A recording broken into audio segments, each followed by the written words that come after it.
السلام کے اللہ اللہ اللہ چاند میری اہل بیت کی مانند سرکار ہے قیامت کے دن چاند مانند کشتی نوح کے ہے اور جنت کا دروازہ ہے. اللہ اللہ چاند مانند کشتی نوح کے ہے، نوح علیہ السلام کے ہے اور جنت کا دروازہ ہے. اور اس پر سوار جو اس پر سوار ہو گیا وہ نجات پائے گا، جو اس سے رہ گیا وہ غرق ہو جائے گا.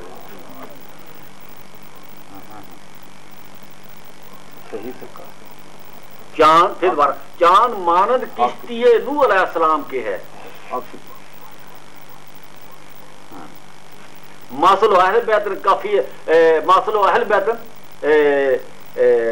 سفینہ تے نوح اس طرح حدیث ہے.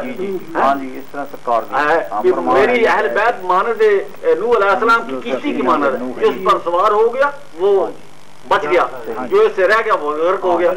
کہ حقیقت میں جو چاند ہے نا یہ کشتی نوح کی مانند ہے. صحیح، یہ کشتی نوح کی مانند ہے. اصل تشبیہ ادھر ہی ہوتی ہے چاند مانند کی، کیونکہ سب سے پہلا سیارہ ہی یہی ہے. اس کے ذریعے سے ہر آسمان پر جایا جائے گا. قیامت کے دن چاند مانند کشتی نوح علیہ السلام کے ہے اور چاند جنت کا دروازہ ہے. اللہ اللہ ہاں باب اللہ ہے، چاند باب اللہ ہے.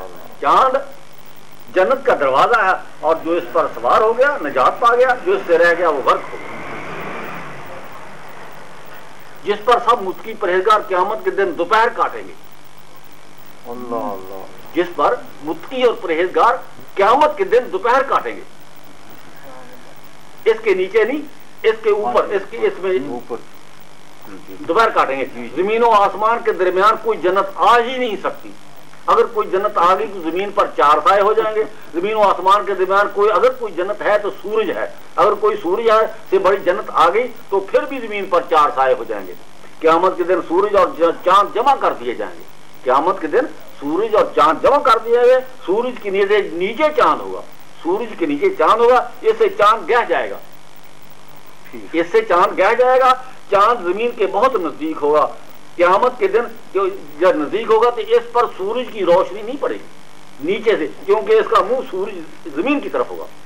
چاند کی طرف ہوگی زمین، چاند کا منہ زمین کی طرف ہوگا. سورج اوپر ہوگا، سورج کی روشنی اوپر سے پڑے گی لیکن نیچے سے نہیں گہ جائے گا، گہ جائے گا. اور جہاں گہا ہوا جگہ نا یہاں یہ متقی پرہیزگار ہوں گے.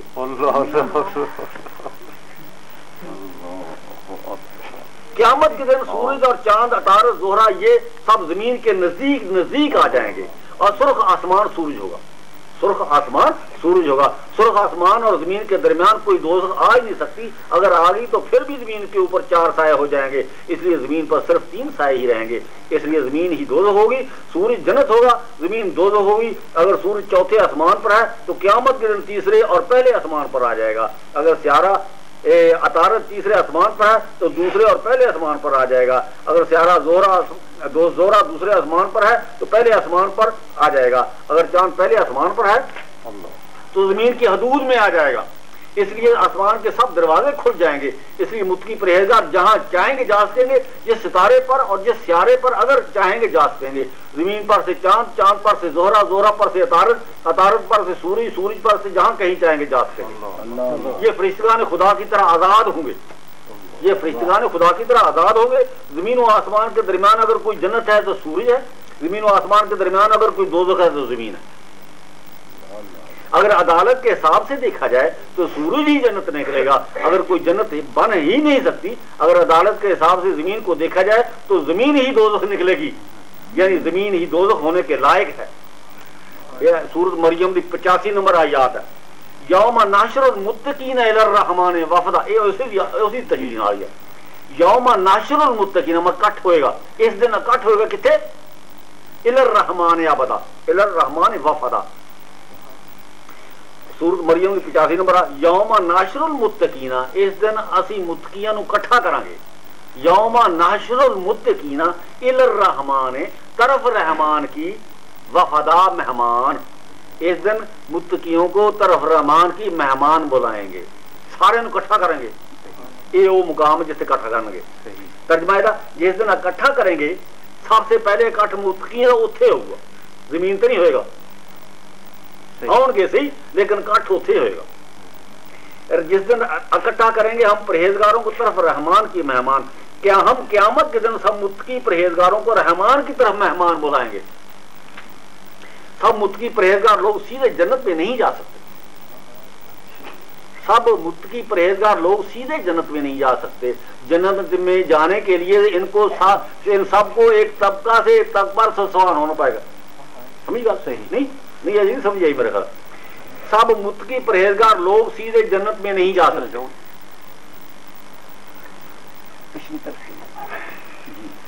سب متقی پرہیزگار لوگ سیدھے جنت میں نہیں جا سکتے.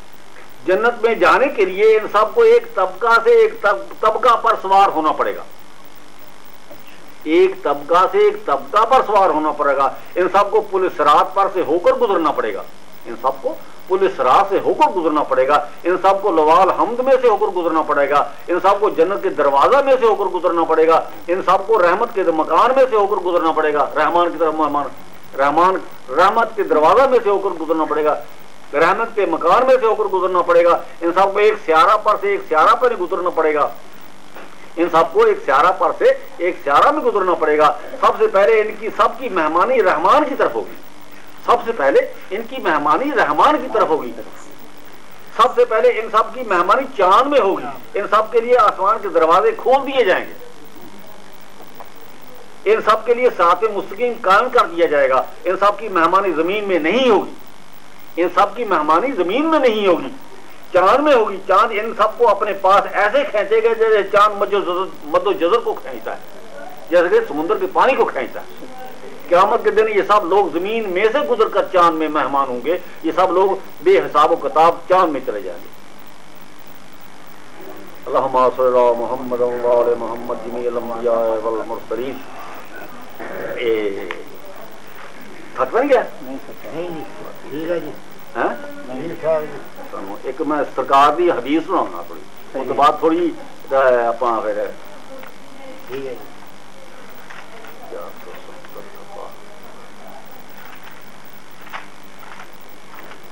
اعوذ باللہ من الشیطان الرجیم. بسم اللہ الرحمن الرحیم. حدیث پاک صلی اللہ علیہ وسلم دی مفاتیح الجناح دے وچ صفحہ 324 دے ہوتے ہے.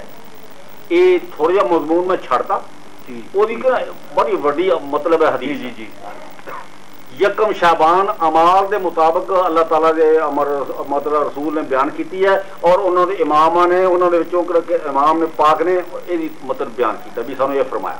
اچھا حضرت نے مزید فرمایا. دیکھیں آگے چھڑتے حضرت نے مزید فرمایا. آگے بھی آیات ہے. حضرت نے مزید فرمایا قسم ہے مجھے اس ذات کی جس نے مجھ کو نبی اور پیغمبر بنایا. سوال کی طرف سننا. قسم ہے حضرت نے مزید فرمایا قسم ہے مجھے اس ذات کی جس نے مجھ کو نبی اور پیغمبر علیہ السلام بنایا کہ جو لوگ درخت طوبہ کی شاخوں سے لپٹے ہوں گے, جو لوگ درخت طوبہ کی شاخوں سے لپٹے ہوں گے وہ انہیں اٹھا کر جنت میں لے جائیں گے. وہ انہیں شجر طوبہ اٹھا کر جنت میں لے جائیں گے. اس کے بعد حضرت رسول اکرم صلی اللہ علیہ وسلم نے چند لمحوں کے لیے اپنی نگاہ آسمان کی طرف آپ نے نگاہ آسمان کی طرف اٹھائی تو آپ خوش ہوئے. چند لمحوں کے لیے آپ کی نظر آسمان کی طرف اٹھائی, آپ خوش ہوئے اور ہنسے. پھر اپنی نگاہ زمین پر ڈالی اور آپ کا چہرہ مبارک کچھ ترش ہوا. پھر زمین کی طرف بڑی گال نکلتی ہے. جی سرکار. پھر اپنی نگاہ زمین کی طرف ڈالی, آپ کا چہرہ مبارک کچھ ترش ہوا. تب اپنے اصحاب کی طرف سمت دیکھتے ہوئے فرمایا جی مجھ کو قسم ہے اس ہستی کی, مجھ کو قسم ہے اس ہستی کی جس نے مجھے پیغمبر قرار دیا. رسول پاک قسم کھاندے پہ کو معمولی تو نہیں قسم کھاندے پہ. مجھ کو قسم ہے اس ہستی کی جس نے مجھے پیغمبر قرار دیا. میں نے شجر طوبہ کو بلند ہوتے دیکھا. میں نے شجر کو طوبہ کو بلند ہوتے دیکھا اور ان لوگوں کو جنت کی طرف لے جاتے دیکھا. اور ان لوگوں کو جنت کی طرف لے جاتے دیکھا بقدر اپنی عطایت اور نیکوکاری کے. بقدر اپنی عطایت اور نیکوکاری کے. کہ جے نیک بندے نو وہ شجر طوبہ نو آسمان طرف دیکھا جو جنت کی طرف لے جا رہا تھی کہ اس کی ایک شاخ یا کئی شاخوں سے لپٹے ہوئے تھے. صحیح. اس کی کئی شاخ اور شاخوں سے لپٹے ہوئے تھے. میں نے دیکھا کہ زید بن حارثہ، میں نے دیکھا کہ زید بن حارثہ رضی اللہ تعالیٰ عنہ اس کی کئی شاخوں سے چمٹے ہیں. شجر طوبہ دی کئی شاخوں سے لپٹے زید بن حارثہ ہاں جی لپٹے چمٹے ہوئے ہیں اور وہ ان کو جنت کے مقام اعلی علیین کی طرف بلند کرتی جا رہی ہے. اور یہ دیکھ کر میں خوش ہوا اور ہنسا.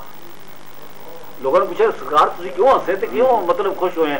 آپ نے دس دے پہ میں زید بن حارثہ نے دیکھا شجر طوبہ کی شاخہ میں چمٹیا تے انہوں شجر طوبہ جنت کی طرف لے جا رہے ہیں. خوش ہوا اور ہنسا. پھر میں نے زمین پر نگاہ ڈالی، پھر میں نے زمین پر نظر ڈالی تو قسم ہے اس ہستی کی جس نے مجھے نبی بنایا، اسی قسم کھانے پہ نبی بنایا کہ میں نے درخت زقوم کو دیکھا، درخت زقوم کو دیکھا کہ اس کی شاخیں نیچے کو جا رہی ہیں. اس کی شاخیں نیچے کو جا رہی ہیں. جو لوگ اس بے اندازہ اپنی برائیوں کے اس کی ایک شاخ یا کئی شاخوں سے لپٹے ہوئے ہیں وہ ان کو جہنم کے سب سے نچلے طبقے کی طرف لے جا رہی ہے، جہنم کے نچلے طبقے کی طرف لے جا رہی ہے. اس سے میرے چہرے پر بیزاری کے آثار ظاہر ہوئے. زمین کا سب سے نچلا طبقہ تحت الثری ہے،